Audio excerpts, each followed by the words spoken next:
जय हिंद दोस्तों। तो स्वागत है आपका एक बार और फिर से आपके एसएससी जीडी का जीके और जीएस का प्रैक्टिस सेट में 25 इंपॉर्टेंट प्रश्न को आप यहां पे कवर करेंगे और ये आपको आने वाली परीक्षा में बहुत ही ज़्यादा महत्वपूर्ण साबित होंगे। ठीक है, तो यहाँ पे देखिए 25 इंपॉर्टेंट प्रश्न को हम लोग कंप्लीट करते हैं। तो चलिए हम लोग स्टार्ट कर लेते हैं। लास्ट तक बने रहिएगा और चैनल को सब्सक्राइब कर लीजिएगा आगे वीडियो देखने के लिए। सबसे पहला प्रश्न यहाँ पे आपको जो है बहुत ही इम्पोर्टेंट पूछा जाता है कि भारतीय राष्ट्रवाद का पैगंबर किसे माना जाता है।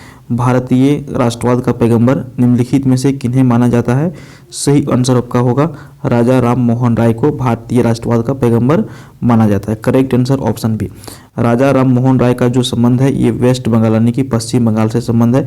यहीं पर पश्चिम बंगाल में इनका जन्म हुआ था और बहुत ही अहम योगदान इन्होंने दिया था राष्ट्रवाद को लेकर के। ठीक है, तो करेक्ट आंसर क्या होगा, ऑप्शन बी हो जाएगा।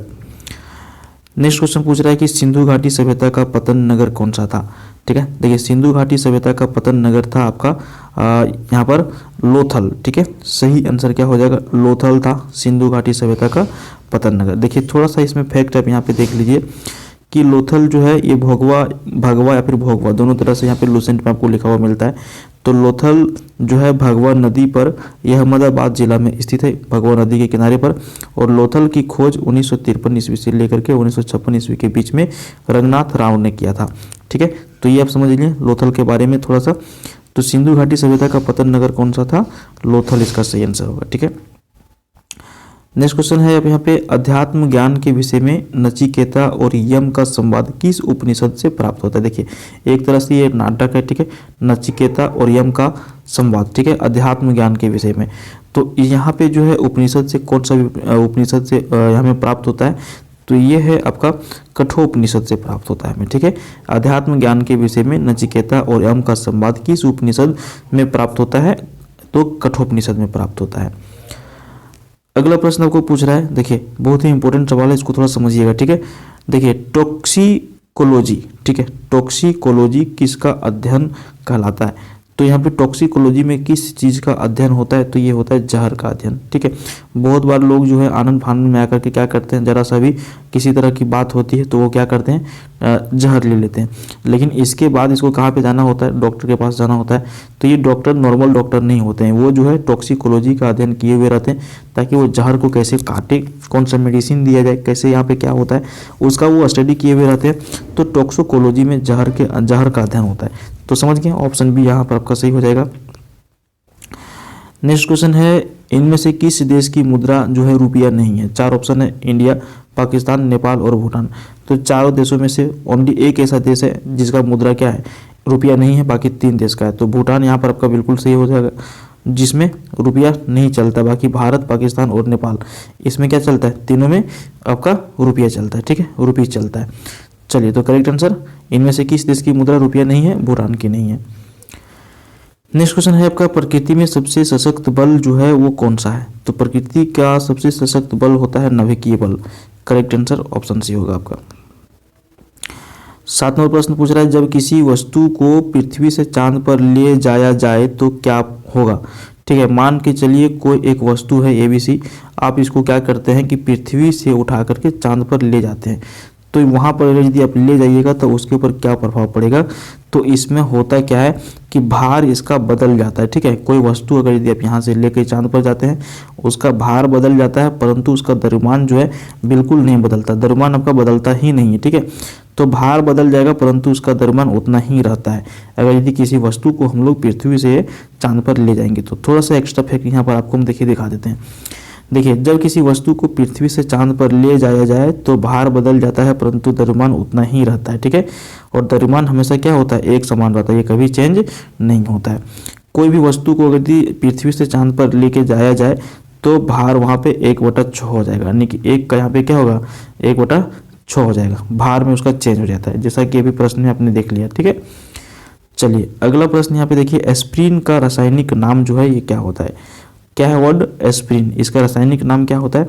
तो इसका रासायनिक नाम होता है, देखिए थोड़ा सा यह लंबा है, अब बढ़िया से इसको तोड़ के पढ़िएगा। ठीक है, एसिटिल सैलिसिलिक। ठीक है, एसिटिल सैलिसिलिक जो है ये एस्प्रिन का क्या है, रासायनिक नाम है। सही आंसर ऑप्शन सी होगा। अगला प्रश्न यहाँ पे देखिए एक तरह से कह सकते हैं कि करंट अफेयर्स का प्रश्न है, online live tutoring company Vedantu के ब्रांड एम्बेसडर के रूप में किसे नियुक्त किया गया है? तो वेदांतु का ब्रांड एम्बेसडर नियुक्त किया गया है आमिर खान को। सही आंसर ऑप्शन सी होगा। अगला प्रश्न आपका है, पाकिस्तान द्वारा विकसित फतह एक, ठीक है, रॉकेट है, प्रणाली की मारक क्षमता कितनी है? पाकिस्तान द्वारा विकसित फतह एक रॉकेट जो है, इसकी जो मारक क्षमता है यानी कि ये कितने एरिया तक ये अपना जो है मार सकता है? तो इसका सही आंसर होगा 140 किलोमीटर तक, ठीक है। इसकी मारक क्षमता कितना है? 140 किलोमीटर के स्क्वायर में ये कहीं भी अपना हमला कर सकता है, ठीक है। तो यहाँ पे दोस्तों अगर यदि रोज़ आप इस तरह का वीडियो देखना चाहते हैं तो चैनल को सिंपल अभी सब्सक्राइब कर लीजिए, क्योंकि यहाँ पर आपको एसएससी जीडी का जो है प्रैक्टिस सेट जो है यहाँ पे रोज़ सुबह में 7 बजे के आसपास मिल ही जाता है। तो यहाँ पे नेक्स्ट वीडियो देखने के लिए चैनल को जरूर सब्सक्राइब कर लीजिएगा। आइए हम लोग अगला प्रश्न की ओर आते हैं। देखिए, चुरवल ब्रेकआउट रूम सुविधा, ठीक है, यहाँ पे वर्चुअल इसको पढ़िएगा, ये वर्चुअल था, चुरवल सिर्फ आ गया, ठीक है, वर्चुअल, ठीक है। देखिए, वर्चुअल ब्रेकआउट रूम सुविधा किस कंपनी ने शुरू की है? तो यहाँ पे कंपनी जो है अपने एम्प्लॉय की सुविधा के लिए क्या करता है, उसको रेस्ट देने के लिए थोड़ा सा जो है एक यहाँ पे वर्चुअल ब्रेकआउट रूम की सुविधा जो है कंपनी ने दे दिया। तो ये कंपनी कौन सा है? गूगल, फेसबुक, माइक्रोसॉफ्ट या फिर ट्विटर। ट्विटर में तभी आप जान ही रहे हैं, एलन मस्क ने इसको खरीद लिया है ट्विटर को, ठीक है, और एलन मस्क ने नया नया ट्विटर में जारी किया। लेकिन इसका आंसर यहाँ पे सही आंसर जो हो जाएगा 11 नंबर का क्या होगा? माइक्रोसॉफ्ट ने ऐसा दिया, ठीक है। यहाँ पे जो है ट्विटर में भी कॉस्ट कटिंग चल रहा है, लेबर को स्टाफ को ये निकाल भी रहा है, लेकिन इसका इस प्रश्न के हिसाब से इसका आंसर क्या होगा? माइक्रोसॉफ्ट हो जाएगा। ओके, अगला प्रश्न देखिए, किस राज्य ने सर्वप्रथम सभी लोगों को मुफ्त कोविड-19 वैक्सीन को मंजूरी दे दी है? देखिए, ये प्रश्न आपका जो है 2021 का करंट अफेयर्स का सवाल था, ठीक है, ये यहाँ पर सेट हो गया, कोई नहीं। तो यहाँ पे सर्वप्रथम सभी राज्यों को मुफ्त कोविड-19 वैक्सीन को मंजूरी जो दिया गया था वो आपका बिहार राज्य था। करेक्ट आंसर 12 नंबर का हो जाएगा ऑप्शन डी, ठीक है। देखिए, नेक्स्ट क्वेश्चन, हाल ही में किस देश के फुटबॉलर पाओलो रोसी का निधन हो गया है? तो पाओलो रोसी का जो निधन हो गया है वो किस देश का फुटबॉलर था? तो ये था आपका इटली का। सही आंसर ऑप्शन सी हो जाएगा, ठीक है। पूरे विश्व में अगर यदि एक नंबर का खेल अगर यदि कोई है तो ये क्या है, कौन सा है? फुटबॉल, ये, ठीक है। फीफा वर्ल्ड कप अभी आपका वर्तमान में चल भी रहा है, आज आपका फाइनल मैच खेला जा रहा है अर्जेंटीना और इसके बीच, ठीक है। तो फुटबॉल यहाँ पे दुनिया का सबसे जो है एक तरह से कह सकते हैं कि पसंदीदा खेल है।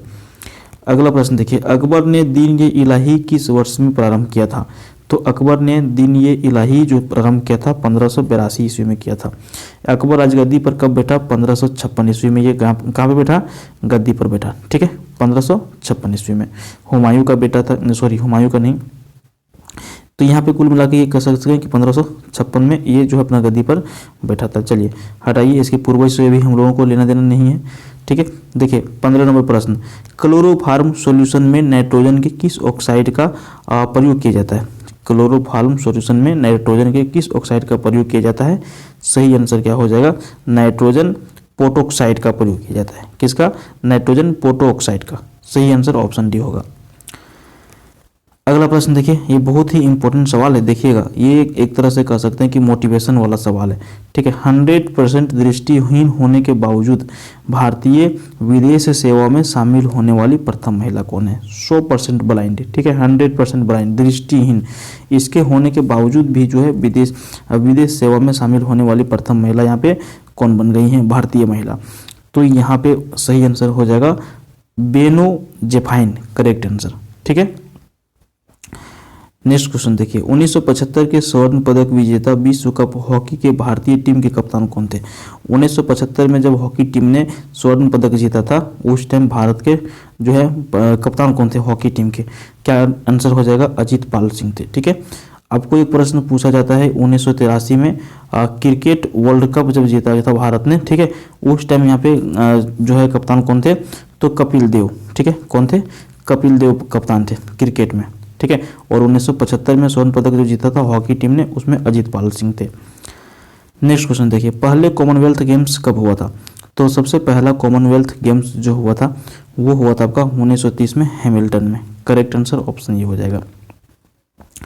अगला प्रश्न है, प्रतिवर्ष 1 दिसंबर को हम लोग किस रूप में मनाते हैं? तो प्रत्येक वर्ष को 1 दिसंबर को हम लोग विश्व एड्स दिवस मनाते हैं, ठीक है, विश्व एड्स दिवस मनाया जाता है प्रत्येक वर्ष 1 दिसंबर को। देखिए नेक्स्ट क्वेश्चन को पूछ रहा है कि भारत का संविधान कब लागू हुआ? तो भारत का संविधान जो लागू हुआ था ये 1950 ईस्वी में लागू हुआ था। थोड़ा सा एक्स्ट्रा फैक्ट आप यहाँ पे समझ लीजिए। देखिए, भारत का संविधान जो है 1950 में लागू हुआ, इसका आंसर भी आप लोगों ने देख लिया। 26 जनवरी 1900 भारतीय संविधान 1950 में लागू हुआ था। 26 जनवरी 1950 ईस्वी को भारत का संविधान पूर्ण रूप से लागू कर दिया गया था। 26 जनवरी को लागू करने का कारण यह था कि 26 जनवरी 1930 को सर्वप्रथम स्वतंत्रता दिवस मनाया गया था और प्रत्येक वर्ष इसको मनाते थे। ठीक है, उसके बाद यहाँ पे एक्स्ट्रा फैक्ट में क्या है कि 26 नवंबर 1949 को संविधान बनकर तैयार हुआ था और 24 जनवरी 1950 को संविधान सभा का अंतिम बैठक हुआ और सदस्यों ने हस्ताक्षर भी किया था और 26 जनवरी 1950 को इसको पूर्ण तरीके से लागू कर दिया था। श्वेत क्रांति का संबंध किस क्षेत्र से है? तो देखिए, श्वेत क्रांति का संबंध जो है आपका दूध उत्पादन से। ठीक है, किस उत्पादन से? दूध उत्पादन से। ठीक है, हरित क्रांति का संबंध आपका खेती बाड़ी से, कृषि से। ठीक है, देखिए थोड़ा सा यहाँ पे आप एक्स्ट्रा फैक्ट देख लीजिए। श्वेत क्रांति का संबंध दूध उत्पादन से है और भारत में श्वेत क्रांति का प्रथम चरण 1970 ईस्वी में चलाया गया था और भारत में श्वेत क्रांति के जनक डॉक्टर उर्गिज कुरियन को माना जाता है।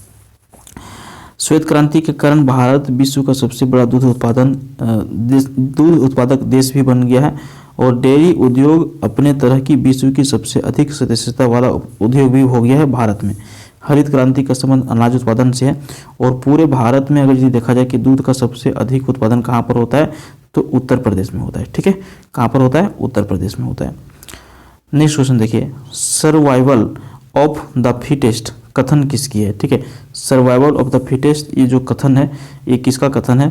तो ये कथन है आपका यहाँ पे हर्बर्ट स्पेंसर का। करेक्ट आंसर ऑप्शन ये हो जाएगा। नेक्स्ट क्वेश्चन है, निम्नलिखित में से कौन सा देश मुख्य तांबा उत्पादक देश है? तो सबसे अधिक जो तांबा का उत्पाद करता है वो चिली देश है। ठीक है, अगला प्रश्न है, किसी फर्म के सुलाभ क्या है? सुलाभ मतलब जो एक तरह से कह सकते हैं कि प्रॉफिट। तो सबसे अधिक प्रॉफिट अगर यदि कोई फर्म कमाना चाहेगा तो उसको क्या करना पड़ेगा? तो उसके लिए उसको करना पड़ेगा उत्पादन लागत में बचत, कॉस्ट कटिंग, जिसको अंग्रेजी में कहा जाता है। और आजकल की प्राइवेट कंपनियां जो है ये कॉस्ट कटिंग बहुत ज़्यादा कर रही है। ठीक है, मान के चलिए कहीं पे यदि 100 रुपये खर्च हो रहा है तो ये प्रयास करेगा कि हम इसको 96 में कैसे जो है प्रोडक्ट को बना लें। उसी को कहा जाता है उत्पादन लागत में बचत करके किसी फर्म का जो सुलाभ का कारण बन सकता है। ठीक है, नेक्स्ट क्वेश्चन देखिए, और यहाँ पे उच्चतम न्यायालय के मुख्य न्यायाधीश की सेवानिवृत्ति की आयु कितनी होती है?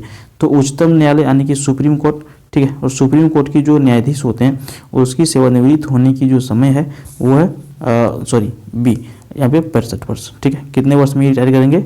65 वर्ष में करेंगे। तो यहाँ पर आपका वीडियो समाप्त होता है। इस तरह वीडियो देखने के लिए आप चैनल को जरूर सब्सक्राइब करिए। Thank you.